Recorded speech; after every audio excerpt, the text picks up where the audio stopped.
Welcome to Trial by Wine. We take a closer look at crimes that highlight how fascinating humans can be. Schmitty, Swanee and Clarky visit crimes and run them through their jury of three, debating both sides of the case to agree an appropriate, if totally fictitious, sentence. Please be advised, Trial by Wine may include explicit or disturbing content and will include drunken rambling. Listener discretion is advised. All right, how are we? Good. Yes, about you. I'm all right. So I shake my head quietly, just like another one of those solid off-air chats that's state of the happened world. just before we introduce ourselves. Oh, no, I'm good. It's a bit chillier at the moment, and I was a bit worried that I'd missed my opportunity to do some pruning of my fruit trees, but I was happy to see that we're coming into some warm weather this weekend, so I'll be pruning my fruit trees. How's that for middle-aged lady excitement for you? Do you prune them in autumn? Well, I read on Google that I'm supposed to, because this is for the apricot and the cherry. It said you're supposed to, while it's still hot. You're actually meant to do it immediately after summer, but I missed that boat. But it said while it's still warm, you can, so that it's nice and dry. So if I do it Saturday, we get 2 extra days of hot weather before it gets any rain on them. The idea is that then they don't get fungus. Disease. Yeah, right. Interesting. That's why I was like, shit. Otherwise, I'd have to do it in spring. But I don't really want to do it in spring because that's when it's budding and, that's stupid, going to lose my fruit. Yeah. I know. I do all of ours in winter, not with any expertise behind me. Interesting. Swanee, when do you prune your fruit trees? Me. When the gardener comes here. Right answer. Anyway. It's actually very warm here. Mm. And is it? I've just come back from Bridge, and on the way back from Bridge, my car said it was 35.5 degrees. That and is I just hot. checked, and the forecast is actually today, it's actually 34, and then 36, 36, 36, 35, 33 through to Sunday. So we're in a little bit of a hot patch, a bit of a hot spell. Have we got any news? No. No. There's enough news out in the there's real enough world going on, that's right. Yeah, we're all a bit anti-news at the moment, aren't we? I know, it's just, it's not good, is it? It's not the best, Dal. It's not the best. How are you going for petrol prices? I don't really know. Not good, but I'm sitting around the 221 to 227 mark today. Oh, the last I paid, 3, I think, over here. Yeah, last I paid for diesel was 279. Diesel's up, yeah. I'm diesel. Yeah, but when I say I paid for it, I have a fuel card, so I don't really pay for anything. Have you got any jerry cans filled up? Yeah, heaps. We're filling the creek with it, so it just runs. Well, that's stupid. Petrol. I do feel that I feel like there's something sort of in, like, not COVID, but it feels like there's something just out there where you go, I feel any like minute now someone's going to say, stop driving, work from home. Yep, yeah. I know. And I said it to a colleague today. I said, any minute now the government's going to tell us to reduce our driving petrol. Because that idiot came out last week, what is he, the Minister for Natural Reserves or something, and said, don't worry, we've got 32 days worth of storage in this country. We have no problem. And I said to Tony, could you pop down to the petrol station, please, and fill up a couple of jerry cans? And he did. Because I'm like, 32 days is not very long. No. And this man's like, we don't have any problem. I'm like, in 32 days' time, he'll be ruining the day he said that on TV. So apparently there's petrol stations regionally that are running out of petrol because people are panic buying like toilet paper. Yeah. But the government decided to send petrol to some of the regional areas to help them. The problem is farmers need diesel to run all of their machinery as well as most of their cars. And they're not letting them fill up the machines. So they're only letting them fill up their trucks. Make this shit up that it's like, oh, we'll help you out then. We'll send you the wrong kind of fuel so you can sit there and feel bad about yourself. You put it in your machines. Because now you've got petrol, you just can't have it. Especially in WA. I was reading a farmer talking about exactly this problem. Exactly. It's been a problem. But the government's not talking about the fact that we're in a drought either. And yet we clearly are. They've got ads on the radio at the moment saying, don't run the tap when you're brushing your teeth. Oh, yeah. Just could be 4 buckets of water. Yeah. Have a little shower. Soon enough, we'll have the old, what do you call it, pipe, water, what do they call it? Pipe ban. Hose pipe ban, as they call it in the UK. Yeah, but this drought's been evident for at least 6-7 months. I'm sure I've mentioned before that we're in a drought and no one seems to be paying attention to that, but I believe we're in a drought. And now we're in a petrol and diesel drought too, thanks to just the absolute lunacy of the world. and Donald Trump. Fuck me, honestly. I just and the problem is Tony has been obsessed with Donald Trump before he got into his second term, right? So he's been just obsessed every as morning. In he's good, or obsessed no, as in he hates him. Yeah, but right. He gets on every morning. He gets on and you hear him talking to Google going, Donald Trump news. And then it comes up YouTube and it's That's so not going to help you, awful. Tony. Cheapers. And I'm like, it's not good. When it was the lead up to the election, I kept saying to him, as in the American election, it's not good for your mental health, Dale. You've really got to step away from this. And he was getting angrier and angrier. Every day he listens to that. And I'm like, I just don't want to hear it. He was also every day listening to which is old news now, no one seems to care, Ukraine and Russia war. Is that still going on? Oh, yeah, it's still happening. Yeah. Apparently no one Europe cares has about said that. Well, Europe says we do care about that. We're not going to forget that because we feel like this Iranian thing's a bit of a distraction from both that and, of course, Epstein. Everything else. I mean, what a shit show. You couldn't write it, couldn't you? You couldn't make it up. Anyway, so let's give ourselves an hour or so of frivolity or tragic murder, whichever way we're going to go today, and distract ourselves from the very harsh reality that the world is facing currently. So I suppose we should introduce ourselves. I'm Schmitty. I'm Swanee. And I'm Clarky. And together we are Trial by Wine. And what are we drinking? Oh, I'm on my first Coke Zero of the day. Lovely jubbly. Yes. And then I've got a nice little, because I'm feeling rather parched. I've got literally cost of living crisis. Yep. Coles soda water. Is that black and gold or something? It probably would be. It is Coles soda water. Coles brand. Gosh. Yeah. Well, I've got a crisis over here. I've got tap water in a soda stream bottle. But I am drinking a little something because it's a slightly cooler day. I'm all cozy wozy, so I'm having a little Baileys. Oh, very nice. Nice. Ooh, I think we're just on soda water with a bit of lemon soda stream thing in it. Wow. Who's got a story for us? I have. Excellent. And we've just been talking about the lunacy of the world and what we were going to do over the next hour or so just to give us a break from it. Let's see which way we go. Yep. This one's nuts. Okay. It came from a listener request. So from, my friend that we've talked about a bit who loves that we do scam stories purely for their educational value. Yes. Yeah. So she recently messaged me saying, thanks for keeping me safe from scammers, and then sent me a link to this story with the following note. Can't recall if you've done this one, but it has scams and murder. It's bonkers. Now, we've used bonkers a couple of times to describe stories early on, I recall. I don't remember the detail of them, but this one really is bonkers. Swanee, I was going to check with you to see if we'd done this story because you're the source of all the stories that we've done before. But then I thought if I did that, I would give it away. So I didn't do that. So I'm just running the gauntlet. But first, my sources. So this one, the sources won't make any sense because it comes from South Korea. So en.namu.wiki, infoloop.co.kr, koreaboo.com, kbizoom.com, and namuwiki.com. Whatever. I don't know any of them. I've certainly never heard those sources before. They're all new. So this is the story of Eom In-suk, and it comes from South Korea in the early 2000s. How does one spell that? Yes, it's a good question. So it's EOM. EOM. In like the English word in, but with a capital I. Yeah. And suk like wah. Yeah. But with a capital S. Yeah. Right. Eom In-suk. Okay, right. Yeah, so pretty much as it sounds. Now, there's going to be words I'm going to murder. First one is, if I haven't already murdered her name, which is quite possible. Right. There's going to be multiple murders of this, of the linguistic kind. Born in Jungnam-gu, Seoul, on July 29, 1976. You're doing better than I would. It's all good. It didn't take long for her to start down her criminal path. In 1993, during her second year of high school, she was caught stealing from another student and was forced to transfer to another school.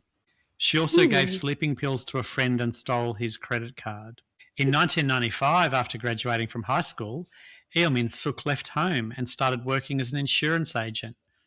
She met Mr. Lee, a man who worked at a moving centre. They started dating and soon after began living together. A moving centre? Yeah, like I'm assuming a removalist place. Okay. I don't know. I thought that's what you meant, but then I thought... Oh, so I should have said a lot of this was obviously from South Korean sources, and there's a lot of lost in translation. They were getting genders wrong, and I had to read things several times. Anyway, I found one that helped me kind of piece together the story, but there will be bits here that won't make any sense. Embrace them, because I don't know the answer. Yeah, it's okay. It's like when I did that Polish one. Yeah. Yeah, that sort of thing. So they had a daughter in 1997 and registered their marriage in April 1998. After her father passed away in 1998, she withdrew money from her father's bank account without the family's knowledge and stole her mother's money and belongings and moved to Seoul. In February 2000, her 3-year-old daughter fell down the stairs at home and died from her injuries. Oh, no. Oh. Yep. That's terrible. It is terrible. After that, things escalated. That's a pretty dramatic fall. Was that an accident? It's we'll come to it later, and I'm going to let you guys decide that. Okay. There is no evidence that it wasn't an accident. I'll just say that. Okay. Okay. So after that, things escalated. Eom visited a psychiatrist and was prescribed antidepressants to help her cope with the loss of her daughter. She also took out 4 accident and death insurance policies for her husband. Can you do that, can you? I never really thought about that. That's the way you said it. We've talked about this before. I think you can. I'm not really sure. I'm surprised you can. Is it like a limit? Yeah, that's the thing. I think we've talked about it's bizarre that you can, and it's such a red flag, but I'm not even sure they find out that you've done it. Yeah. So let's just say that you can do that and there isn't a limit, or maybe that the limit is 4. I don't know. Yeah. So she's got antidepressants to help her cope with her child, and she's got 4 accident and death insurance policies on her husband. What's she going to do? That's right. She's going to begin secretly administering the antidepressants to her husband. I wish someone would secretly administer some to me sometimes. Well, be careful what you wish for. Yeah. Oh, really? Yeah. I could have done with one today, I think. I could do with a few, I think. But here's a little timeline of what married life was like for Eom's husband. On the 1st of April 2000, she administered antidepressant medication to her husband, causing him to lose consciousness. And then she pushed him to the ground, causing him to suffer concussion. Then, on the 28th of April, in a Deirdre Chambers what a coincidence kind of way, he fell down the stairs. The same thing happened.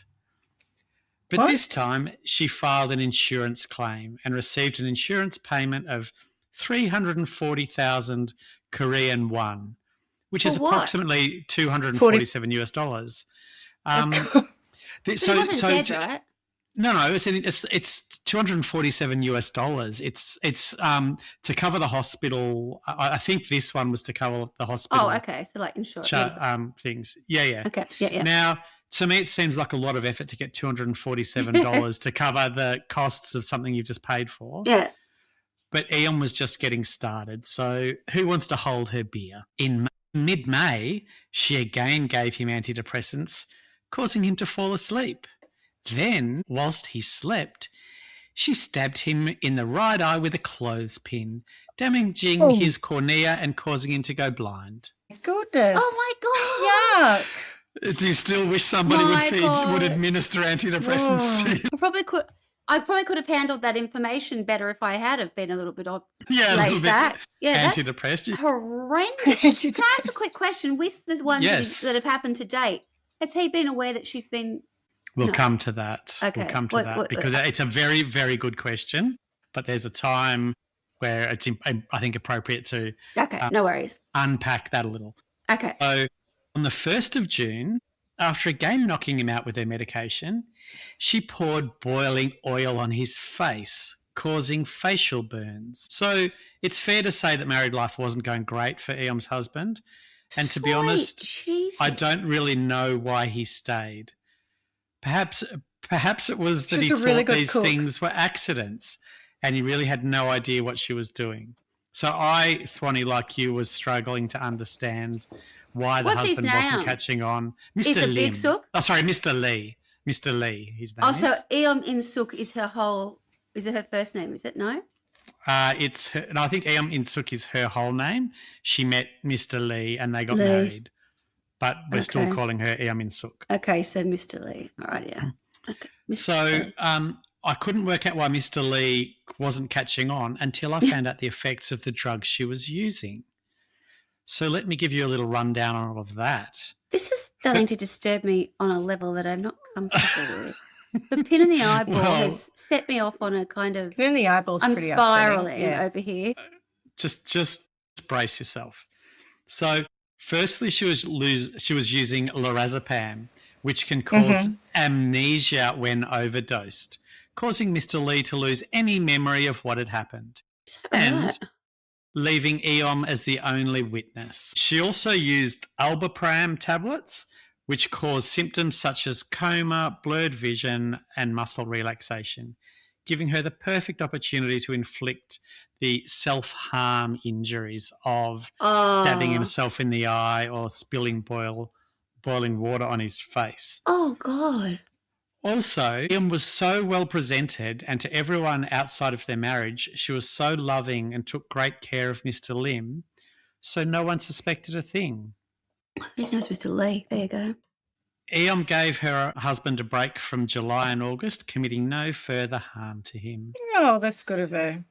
But September brought a return to her old ways. On the 9th, she again drugged him at putting him to sleep. Then she grabbed a kitchen knife and stabbed him in the stomach. That's awful. Look, this woman's nuts. Yes. Bonkers. See? Bonkers. It's a bonkers. So maybe she should be South Korea's leader and her and Kim Jong-un could have crazy-offs. Anyway, he was in hospital for 3 weeks as a result of this. Oh, he didn't die. No, because she's not trying to kill him, and we'll get to that in a sec. He self-harmed. How did he self-harm this time? So he stabbed himself because he's depressed. He's got no memory of it. So he doesn't recall how he got a knife? So she tells him what happened.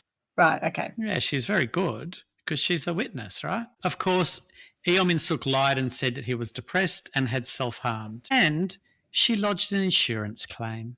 Did he actually have depression? He did after this. Well, no, he had antidepressant by bucket loads. It reminds me of a joke from that film that I've always talked about that I like so much, The Tall Guy.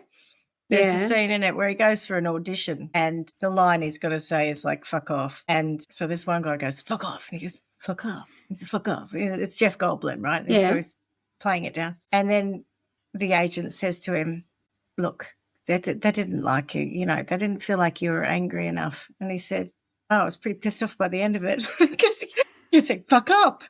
No, you fuck off. It feels the same. You know, no, he wasn't depressed, but he was by the end of it. I don't know what's happening, but I keep stabbing myself in the eye, in the guts. Jeepers. Yeah, all of that. And so you'll see there's a little theme starting to come through of her lodging insurance claims post-event. Oh, yeah. That's clearly what it's all about. 2001 must have been a good year for the couple as there were no more mysterious injuries. But then 2002 comes around and, of course, Eom is again back with a vengeance. On the 15th of January at 4 a.m, she again drugged him into unconsciousness and again stabbed him in the abdomen with a knife, inflicting injuries again requiring 3 weeks of treatment. And you guessed it, she filed an insurance claim. And on the 3rd of February at around 10 p.m, she again gave him antidepressant medication and, you guessed it, stabbed him in the stomach with a knife, causing multiple intestinal perforation injuries to his stomach. And this time too, it was disguised as self-harm and followed up by an insurance claim. Her husband, Mr. Lee, continued to suffer from limb cellulitis and rhabdomyolysis. Why does he go home? I mean, what does he think's going on? That he just has no memory of doing stuff. What does he suffer from? Sorry, limb cellulitis. Fucking delusion. So don't worry about Googling it just yet. Limb cellulitis and rhabdomyolysis. Now, not only can I not pronounce that properly, but I also had no idea what it was. So to help everyone out, I looked into it, and here's what I found. Rhabdomyolysis refers to a disease that occurs when muscles are damaged due to excessive rise in body temperature, excessive muscular exercise, trauma, drinking, seizures due to epilepsy, drug abuse, etc., and skeletal muscles melt or die, causing excessive leakage of myoglobin. Is that kind of thing? Sometimes people, when what did you just say? This happened to you in CrossFit. No, I've heard that it has happened to people when they're not necessarily CrossFit, but like really hardcore exercise. I'd say so. They can get to a point where your body starts to melt, kind of thing. Yeah, but I think it's his version is that So it causes excessive leakage of myoglobin, a muscle pigment, into the blood, blocking and damaging the kidneys. So it doesn't sound nice. So, sorry, does he have this, or this is what he's now got as a result? He's now got it. He's now got it as a result of the lovely Eom In-suk's care he's got from Eom. For his wife. Yeah. And did you say limb cellulitis as well? Yes. Yeah, poor bugger. He's very sick. Anyway, stay in hospital, stay safe. No, because he unfortunately died at the age of 27 whilst receiving treatment in hospital. So young. Eom In-suk I don't know why I thought Mr. Lee was older. No, he's not. So Eom at this point is pretty petite, loving. Everyone thinks she's beautiful. So no one suspects a thing. Poor Mr. Lee's doing it tough, and she's getting away with everything. Anyway, she was obviously devastated, and of course she sent in an insurance claim. All up in the 2 years they were married, Eom lodged 58 insurance claims. Oof. And they all cha-ching paid out. And she received a total of 280 million Korean won due to her husband's injury and death. That's a little over $200,000. Not a lot. It might be in South Korea, though. It's a good start. Okay. Still, in 2002, in mid-May, right after Mr. Lee's funeral, Eom went to a nightclub, presumably so that she could shake it off Tay-Tay style. Here, haters gonna hate. That's right. Yep. The press is gonna wah. Oh no, harm. Here, Eom met another man, Mr. Lim, a 28-year-old former athlete. It wasn't long before the two started living together. It also wasn't long before Eom started administering antidepressants to Mr. Lim. Poor Mr. Lim, he was very depressed. In a familiar story, she would cause him to lose consciousness and then push him to the ground. One time, her abuse inflicted a hip strain and a coccyx fracture that required 4 weeks of bone treatment. While Mr. Lim was hospitalised, she went to the district office alone and secretly registered their marriage. God knows how you do this, but Eom did. Once he was out of hospital, she again felt that he needed some antidepressants, and so she obliged, knocking him unconscious, then stabbing him in the right eye with a needle pin, causing him to go blind. What is it with needles and pins and shit? Afterwards, she inflicted burns on Mr. Lim from time to time. Their marriage was short-lived, and Mr. Lim died in hospital in 2003. So was he. Yeah, right. And Eom collected 38.8 million Korean won, about $28,200 in insurance money. Anyway, after her 2 husbands had died, I think it must have been hard to find a third one, or perhaps the insurance company were getting suspicious and it was harder to claim. Who knows? Eom had to do something a little bit different. So in 2003, she turned her skills to her family. Oh, nice. Here we go. On the 26th of July, Eom gave her 52-year-old mother a drink of pomegranate juice mixed with antidepressant medication, causing her to lose consciousness. She then stabbed her in the right eye with a 5cc syringe. Stop it. Stop it with the needles. Causing traumatic cataracts and blinding her. It's just unbelievable. I can't even go there. It is fucking nuts. Stop it with eyes. I can't take any more of it. It's knuck and futz is what it is. It's knuck and futz, that's right. It's a lot of knuck and futz. Eom In-suk, knuck and futz should be the headline. Just if we can translate that. shat bit crazy. So she's just blinded her mum. On the 2nd of November 2003, Eom invited her 29-year-old brother over for a drink and gave him alcohol mixed with antidepressant medication. Hang on, are these people, sorry, is she insured, all these people? Like, how is she going to get benefit out of this? So, or is she just enjoying stabbing people in the eyes now? Just give me 2 seconds and I'll get to that because it's a very good question. So she gave him alcohol mixed with antidepressant medication, which of course knocked him out. Then she poured hydrochloric acid on both his eyes, causing burns to the cornea of both eyes and blinding him in his left eye. I don't understand. She was obsessed with the eyes. She received a total of 266 million Korean won from insurance claims made against the injuries of her mother and brother. So she'd insured them. She must have done. How is no one onto this at this point? I know, right? Crazy.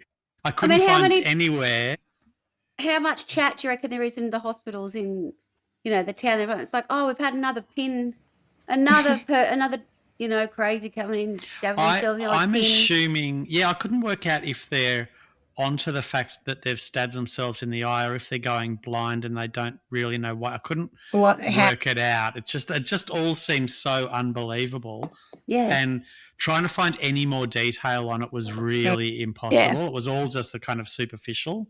Yeah. You'd think if someone got stabbed in the pin with an eye, there'd be evidence of a stab hole in the eye, though. So, do you know? You just is there a joke about like your face looks like piss holes in the? Yeah, that's right. Yeah, your eyes look like piss holes in the snow. So no, it's like your eyes look like pinholes. That's what Yeah, pinholes that have been inflicted on you by Eom In-suk. So, Schmitty, I couldn't find anywhere if she took out insurance policies in their names or if they already had them. Right. Okay. Anyway, in April 2004, while her husband... She's still the benefactor, though. Yeah. So quite possibly took him out herself. Yeah. In April 2004, she attempted to kill her hospitalised brother by putting bronchodilators and medicine into his IV tube. I'm not sure if the bronchodilators were the medicine. She just got a free for it. Help yourself, lady. Whatever you want to do. She just dumps on and goes, oh, here we go. No one recognised her. I think this looks just familiar. Look cute and unassuming and go about your way. Anyway, she didn't succeed. In January 2005, she sold her mother's apartment in, here we go again, Namyangyu, without permission and used all of the proceeds for personal purposes. So she's just sold her mum's apartment without permission. Is anyone in her... you're probably not going to have access to this detail, but is anyone suspicious around her? Well, or they're all drugged. I think the screws are tightening, right? Because as settlement approached, she was going to have to vacate the house for the new owner. Yeah. And she was worried that her family would find out that she'd sold the house. So she developed a plan. She gave her 2 brothers pomegranate juice mixed with antidepressant medication to make them unconscious. And then she set a blanket on fire with a match, which burned the house down. It also gave her brothers burns that required treatment for a couple of weeks. And, of course, she set about claiming the insurance money. So she sold the house just before settlement because she's worried they're going to catch on to the fact that they've all got to move out of the house. She burns it down, injuring her brothers, and then claims the insurance money. I mean, we say bonkers, but, just genius. The benefit of hindsight, right? But at the time, I don't want anyone to know that I've sold the house out from under them, so I'll just burn it down. Exactly. Problem solved. Absolutely problem solved. I mean, but solving that problem creates another one because with the family home burned down, she had no place to stay. So she moved in with her housekeeper, Mrs. Kang. However, this didn't Mrs. last Kang, too long. I hope you didn't like your eyes too much because they're going to get needles in them in a second. Mrs. Kang needs to be, have a head read. What are you doing taking her Needs to be warned. So this didn't last too long, presumably because Eom's not easy to live with. And in February 2005, Mrs. Kang asked her to move out. Now, of course, Eom wasn't happy about this, but had another problem. I hope. I've got to move out of a house. So she set fire to the apartment, which resulted in Mrs. Kang's husband dying from facial burns and the rest of the family suffering burns. She then went to the hospital where Mrs. Kang was. I feel like that happened. Oh. She sounds like an evil clown. It is. Sorry, I was like, what sound effect could go with this insane story? It's some evil kind clown of a cackle. laughing. Yeah. I'll get you yet, my pretty, and then stab him in the eye. So much eye action in this story. Shocking. So anyway, she goes to the hospital where Mrs. Kang is, and I don't really understand this, but she attempted to set fire to the stairs by pouring oil on them. I'm assuming that was because she was trying to set fire to the entire hospital to kill Mrs. Kang, but that's an assumption. There's no evidence of any of that. God, it's a long, or like a big ploy, put it that way. A lot of people put out just to get Mrs. Kang. Yeah, correct. But I don't think she cares. She's nuts. She's very task focused, calculated. Very calculating. So her attempt failed. However, the scene was captured on CCTV and she was arrested. Now, this next bit, I know some of it's been lost in translation. This bit I just could not get my head around, but I'll do my best to try to explain it. So just bear with me. Her brother apparently told the police that anyone next to my sister will die or get hurt, and reported the incidents that had occurred, saying that his sister was suspicious and her additional crimes were revealed. Eom made up a story about how she could see her dead daughter in the flames, and she was eventually investigated but not detained. Now, I'm sure there's some important detail there that I couldn't find because that doesn't make a lot of sense to me. I'm also not sure of the chronology of this, as she isn't done with her rampage, so perhaps this happened later than what I'm reporting. Anyway, on with the story. So here it's really going to get bonkers. Somewhat because of Eom's actions and somewhat because of the lack of information to help me explain how it played out in a way that makes any sense. But let's give it a go.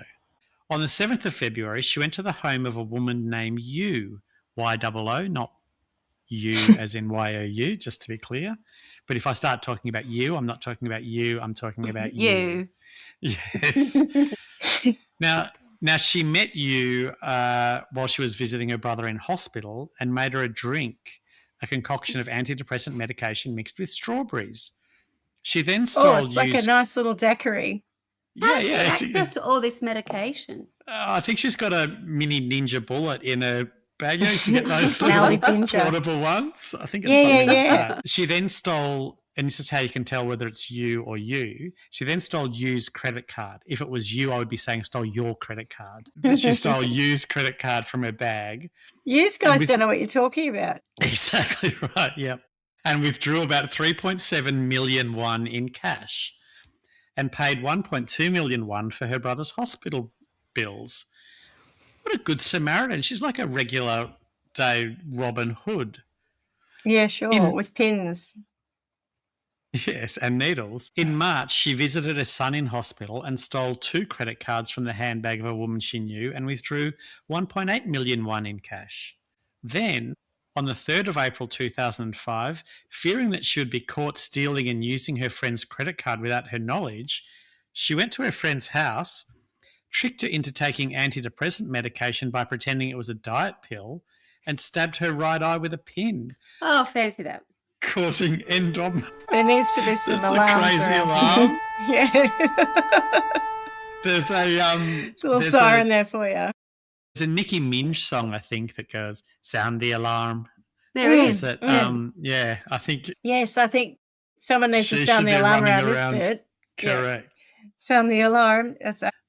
So she tricked her into taking antidepressant medication by pretending it was a diet pill and stabbed her in the right eye with a pin, causing endophthalmitis and blinding her. What are you up to at this point? How many eyes is she responsible for? I'll give you half a dozen, a dozen eyes. Are we counting a pair of eyes or individual eyes? Because one person was had the hydrochloric acid in both of them. You can do it single eyes. I think you can do it by single eye because not everyone has lost sight in both. Yeah. That's right. I think we just do it by eyes, singular, and see how many. It's like eyes and teeth and fingernails. You know, they're the sorts of things that you shouldn't be sticking needles near. You know what I mean? They're the things that have you, like Swanee's doing, the scrunchy face. You know, it is. It's like, oh, God, you know, I keep scrunching my eyes at the thought of these needles. It's awful. Okay, go on. So on the 19th of April, we're nearly at the end, Swanee, so just try to keep it down for a little bit longer. For that. The bile's on the 19th rising. of April, yeah, that's right. Swallow it. Ugh. On the 19th of April 2005, the police rearrested Eom In-suk, who was 29 years old at the time, and this time they detained her. At the time of her arrest, Eom In-suk She pinned them in the eyes. Would you like one of my new ninja? Then she got it. Let me guess. Then she got a payout. Then that's what happened at the police station when she went rampant with the pins in their eyes. She must be walking around like she's like a habdash, you know, like someone like a tailor. Permanent pin cushion. Yeah, pin cushion. Yeah. Pull one out. Yeah. Unbeknownst to the police department, she'd taken out an insurance policy on the entire police department. Not really. So she was, she was 29 at the time. She's being detained now, but at the time she was seeing another man. So I'm assuming it was only a matter of time before he became another victim. Anyway, once she was detained, she admitted to most of her charges, stating that she committed the crime because she was addicted to drugs and needed money. But her second husband... Was she addicted to antidepressants by any chance? She gave the drugs away to everybody. She was going through loads of them. If she used them for herself, it might have been problem solved. Correct. She could have cut the old pin in the eye out.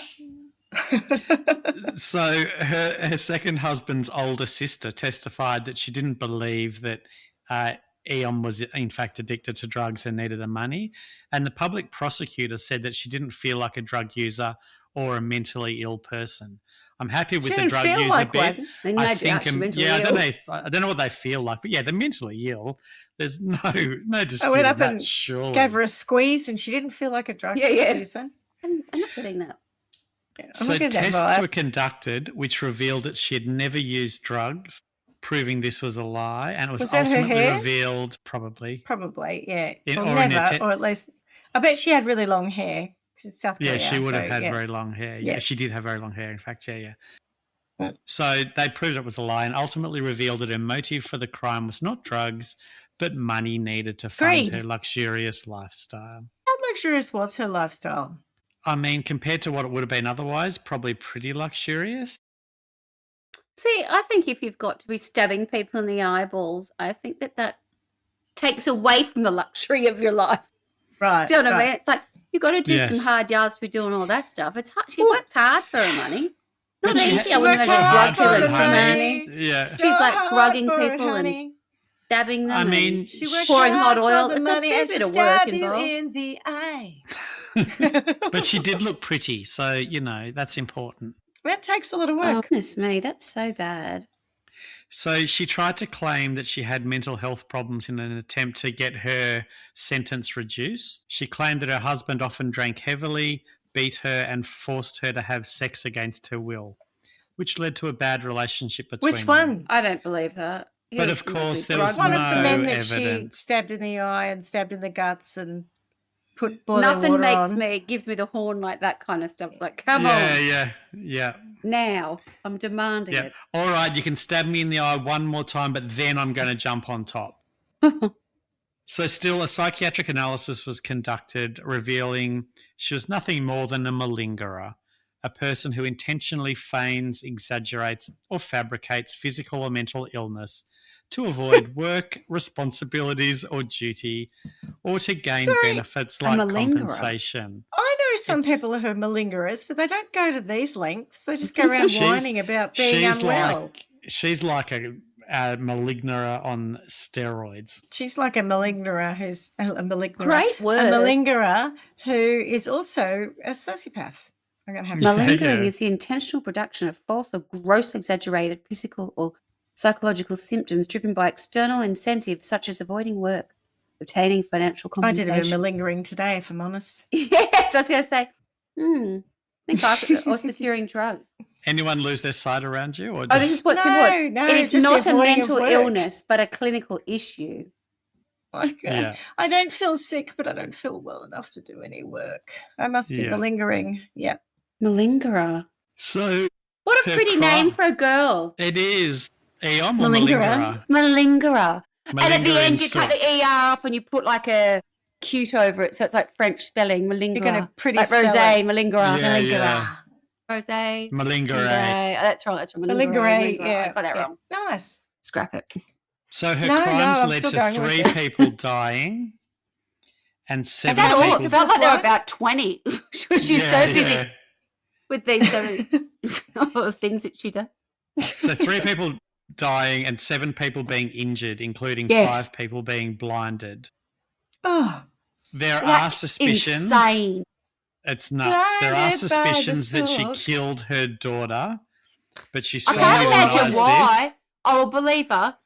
Yeah. I think she did. Well, when I say I think she did, it's plausible in as much as the daughter might not have fit into her plans of malingering. Oh, the daughter might have asked for some money or got in the way. Might have expected to be cared for. And off you go down the stairs. She is a crackpot. But she's denied it. She strongly denies it and there's no conclusive evidence of it. So anyway, Eom In-suk was sentenced to life in prison. Deny all of her other crimes, or she admits to all of her other crimes? She admitted to most of them. Yeah. Okay, yeah. So she probably didn't kill her daughter then. So she was sentenced to life in prison where she remains today. Thank God. She's a danger to society. And that's the story of the shat bit crazy Eom In-suk. Oh my goodness. That is crazy. How'd your friend find out? I don't know, but it's a cracker. I love it when people send me stories like that. So your friend's not a malingerer, I hope, who is going inspirational malingerers. She's on malingerersros.com on the fan Motivational page. Malingerer, yeah. My goodness. Malingerer. Yeah, it's a good word, isn't it? So good. Well, what do you think? that is deeply, deeply disturbing. Because I can't get past the comfort someone has of going, right, well, if I do that, I think that worked well before. I think I'll stick with the pin in the eye. Yeah. It's a real MO, isn't it? It's about 2 million won, I think I should get for that. Yeah. It's, it's nothing too hard for me to do. It's not like I really got to struggle. That's actually a really good point. It's revolting. Like, does she have some kind of a rate card? I think she must have. Yeah. You know what I mean? So how much do I get if someone's blinded? Because she wouldn't. Otherwise, why were you just blinding people right, left, and centre? Well, she wouldn't have initially, but she would have built a rate card over the course of it. So by the end, she would have a rate card 100%. She got one of those Rolodex things that spins around. And I'll check. Can I get a price? Can I get a price check on pin in the eye? Price check. What about a wheel of self-harm? What's it going to be today? Fall down the stairs? I'm sorry, Mr. Lim. It looks like it says stab in the guts today. Oh, you're on a roll. It's the 3rd one in a row. Oh, We're Mr. running out of Lee. guts to stab. Oh, Mr. Lee. One-eyed Mr. Lee. How about we try a little bit of hot oil on the face today? Goodness me. Also, I wonder about rhabdomyolysis. If it's a little bit of that for you. What was that? Rhabdomyolysis. Rhabdomyolysis. That horrible CrossFit disease, of course. Oh. I also wonder on the rate card, do you go 2 million won for my eye? Probably not. 2 million won for somebody else's eye. Sure thing. Yeah. That's a I mean, I've only got 2 eyes, right? So she's good on herself. If I just keep doing everyone else, I get more and more money. If I do my own, a scam. I'm tapped out in no time. And if they're already blind in that eye, if you spill some hot oil on the same eye, does it matter? Is it less money because they're already blind in that eye, or is it the same? The first husband, it was oil, wasn't it? Is hot oil on a blind eye worth less than hot oil on a fully functioning eye? It's definitely worth less. Yes. Do they go, look, we've already done the payout on the other eye. Nothing suspicious here. I'll just check. It is your left eye, isn't it? Because we've got a thing here to say everybody had a claim on the right eye. Oh, yes. Okay, no worries. When you have to go on your health insurance, right? And you have to check that you've got the right item number. Yeah. You know, as my private health insurance covering me for the item number of blah, blah, blah for my surgery. Oh, yes, it is. Great. It's the same thing. She's just got a rate card. She's got the item numbers. She knows exactly what she's going to get. What about in the insurance company when they first get a claim for someone self-harming themselves by stabbing themselves in the eye with a pin? I don't know whether that's even something that you pay for. What's the going rate for this? I've never had this before. And then, like, 3 weeks later, oh, look, you wouldn't read about it. I've got another one from the same lady. Oh, can you believe it? She's very unlucky. All the people around her have these terrible things happen to them. But what I don't understand is, like, what year did it all start? 2000. Or 2000? So there were computers. So, you know, we had computers then. You would think, because in other stories we've done, insurance companies do talk to each other when they start to see a pattern. Yep. And yet, clearly, it's not life insurance, obviously. So is it health insurance? No, it was death insurance. But they didn't die.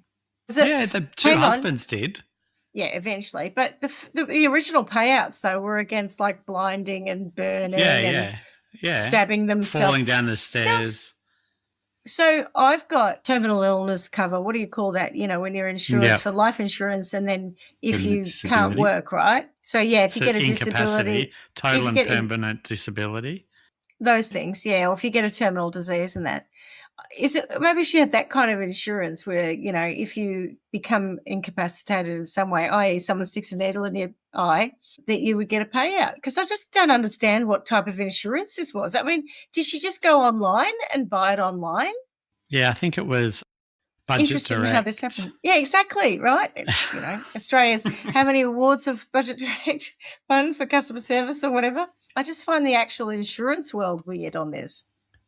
I mean, there is nothing that is not weird about this story. It is. It's so disturbing, really. Because they only moved once, didn't they? She only moved physical location once. It's not like she travelled around the country. For the address. She burnt down a couple of houses that she lived in. It was that. Yeah. Is Suk South Korean for Smith? It's a really common name, so they didn't realise it was the same person. Yeah, I think so. Yeah. Mm. I don't know. She might have done fake IDs as well, although none of that was ever reported. That's just me making it up. It's just so weird. I can't make sense of it. It does make, it difficult to get your head around when you're trying to claim on, I don't know, your dog's insurance for having had some minor procedure, and everything's such a palaver kind of thing, to get money, a couple of $100 for something, and she's out there like this whole racking it out. Yeah, exactly. Malingering. Oh my God. Malingering, exactly. I don't even know how she managed to get married while I her might husband's say that in next hospital. time somebody says, I'm just sorting this out. Or we're just going to look into this. What? Do you think I'm a malingerer? Do you think I'm malingering? This is a genuine, claim. I reckon just say that and leave it at that, and they'll go, What? Or you'll hear them typing as they Google it. Malingerer. How do you spell that? EOMINSOO. Okay. Mm. Nuts. Nuck and farts. Sentences? Pin cushions to the eyes. Clearly. I mean, there's that whole eye for an eye kind of punishment, isn't there, that is begging. She's only got two eyes, so, maybe like Well, we can take them both. Almost like a slow dissection. I'd much prefer them to look horrendous to start with, because I feel like maybe just have them, those things, the caliper type things that people open your eyes up with and they look really freaky. Maybe start there. Big googly eyes. Big googly eyes. Would they look bad come out but on still springs? work? Yeah.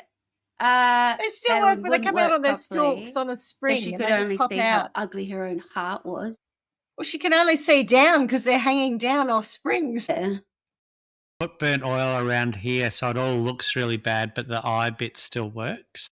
Was she very aware of her own? I don't know if I'm overplaying it, but I understand she was good looking. But was she a real beauty, and that really was played in her favour? Right? There's a little bit that said she was quite beautiful, so I think that I don't really know, but I think that was kind of where they were going with it. And beauty is in the eye of the beholder. Yeah, not in the eyes of the beholder. I think she absolutely played up to it a lot and got away with a lot because of how inoffensive she was, her personality was, and how beautiful she just looked. Seems sweet. You don't have to be hot stuff to get away with this sort of stuff. There's also an element of kind of fading into the background enough. Because I don't get the sense that she's limelighting and carrying on. She's just quietly going about her business. Yeah, no, she's not wearing, mini skirts and showing off her midriff. No. She's looking beautiful and acting, like a decent person. A sort of classy, loving, inoffensive kind of way. Yes. Which means no one would suspect her of the horrors that she's actually doing. We're just needles in the eyes. Jesus. At the moment, Kip's got this thing on his eye, ironically. It's always, I don't know how we work this. Stick a pin. No, thank God. But I don't know how we work this. That always. When we do a story, there's always some anecdote that's applicable to whatever the bloody story is. Sometimes it's about the dog, sometimes it's about me. But he's got this spot on his eye, and I took him to the vet. You were saying before, Swanee, about getting money out of the vets. Oh, my God. I've got this thing now where they do this gap payment here. I don't know if they do it in WA, like your health insurance. Yeah. So you give them the card and whatever. Oh, I got a staggering $12.75 back the other day out of a $470-something bill. I was like, oh, excellent, thanks. So where are you headed with this? You're going to now go and stab Kip in the eye? No, I'm not. No, he's got this thing on his eye. And the vet said, oh, I think that's panis or panis, not penis. And I said, what's that? And she said, it's an incurable disease that makes him go blind. And I'm like, great. And then thankfully the other vet came in and said, oh, it could just be an injury. So let's just treat it as an injury for the next week and see what happens. And so he's been having these eye drops. So the connection here is about the eye drops, right? So he's got to have 3 a day. And I get them out of the fridge and warm them up a bit so they don't sting, and like grab him, lift his head, put the eye drop in, away we go. You should see Tony trying to administer these eye drops. He's mucking around. He's trying to, don't worry, baby, don't worry. I'm like, oh, for God's sake. The longer he takes, the worse just it get becomes on and for do the dog. it. Yeah, it's just get it done, yeah. Can you imagine him sticking a needle in someone's eye? My God, that would take forever. I mean, I couldn't, in that I don't think it's in his nature, as well as, yes, it might take an awful lot of time. It's not in mine. A friend of mine asked me to administer insulin in her dog because her dog's got diabetes. No, in the back. But it's a tiny little dog like yours. Yeah. And we were trying to show her sister how to do it.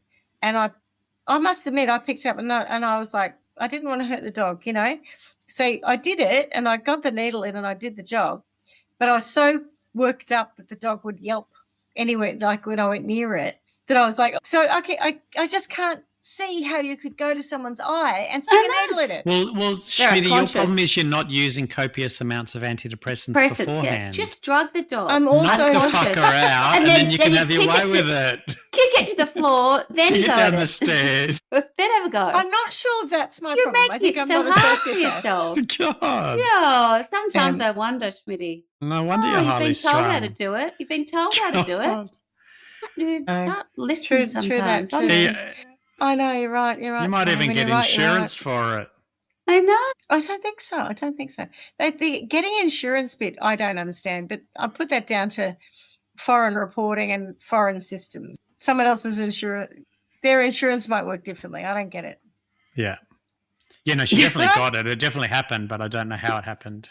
What about the stabbing in the abdomen? I mean, like he had the hot oil in the face. I mean, times. It's a lot. Whoops. Every time it's got all the classics. Every time I end up feeling, every time I passed out, I somehow managed to get a knife and stab myself in the abdomen. It's nice that there were no shotguns to the face or no attempted hangings because they were too hard. They still ended up dead though. Sorry, I've done that to myself, darling. I'll have a couple of weeks not doing better, then I'll be back home again. I don't know what comes the one in me. hospital that you said she administered bronchial blah blahs or what do you call them? Broncho somethings.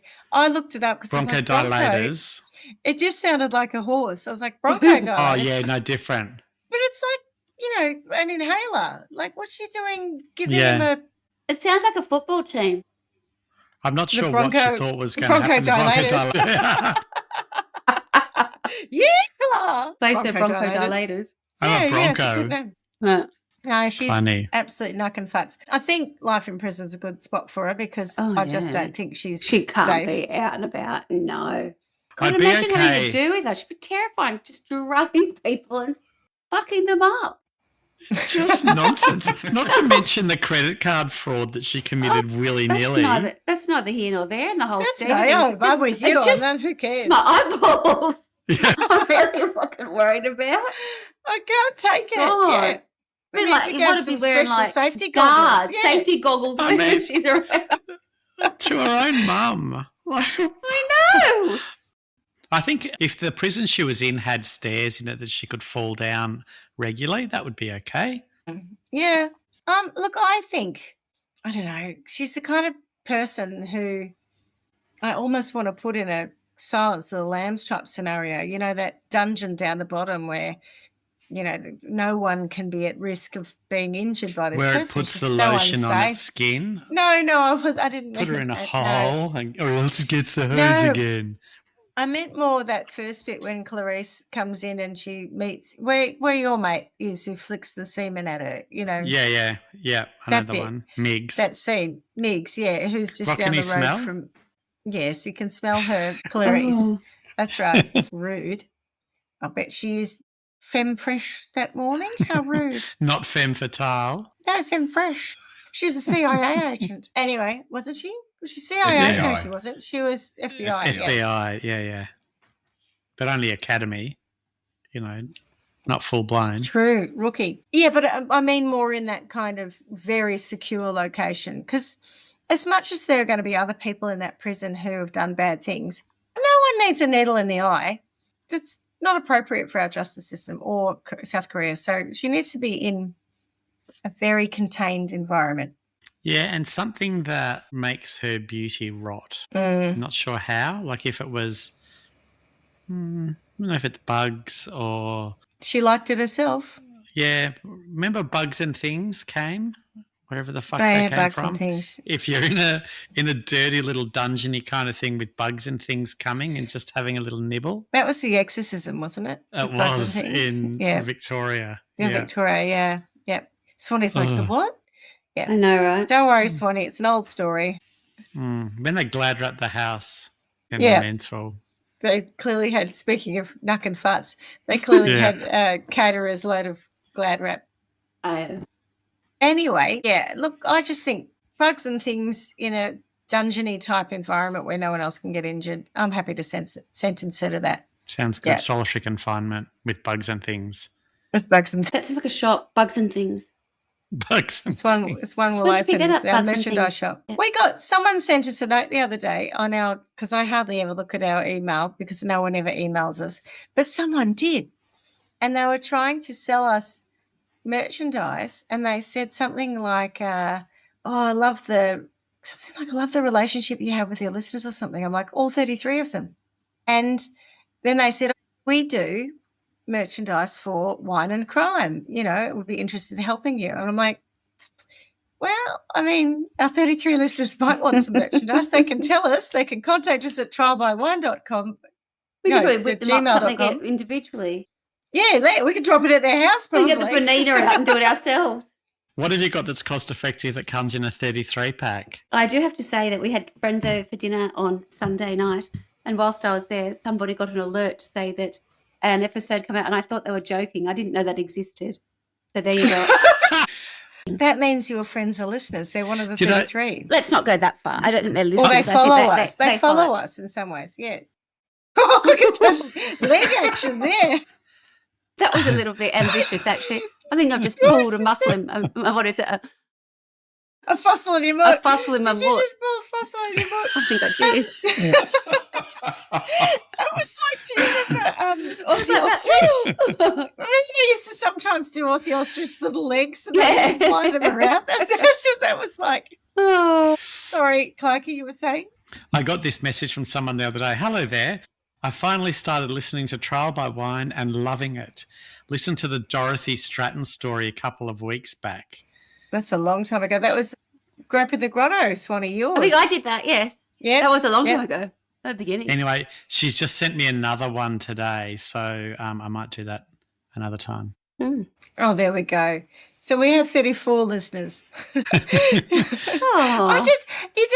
realise I didn't get when you said something about a pack of 33? I was like, talking about, 33 listeners, got it now. A bit slow on the uptake. 3, 2, 1, sorry. You're back in the room. Back in the room. Yeah, a little slow on the uptake. Sorry about that. It's probably more than that, but sometimes it feels like it. So if you would like to write to us, you may at trialbywine@gmail.com, and I might even look at the email. And we'll whip you up I look at it once a month. With her. No, we do have glasses. Clarky bought the Trial by Wine glasses. Yeah. That's true, yeah. Yeah, we actually do have a lot of merchandise. If anyone would like to buy it, we'll come up with a price. Go to our online store. Which is trialbywine@gmail.com. And we'll work out how much we'll charge you and send it to you. Anyway, that was good, Clarky. Are we all done with sentencing? Yes. I think so, yes. I need to get that out of my brain pronto. That needs to be one that goes in and goes out, because if I'm walking around thinking about being stabbed Needles in the eyeball with a pin, I will not cope. Because they're I've got a bit of a thing with the eyes. I can't. I know. And teeth for me and fingernails, right? All the things that hurt a lot. Certainly eyes for me. Shout out to Caddy, though, for the suggestion on that one. It was a well good done. one, wasn't it? Thank you. Nailed it. It was. Well done. Yes. And as much as there were murders in it, it still inappropriately made us laugh, and we needed that.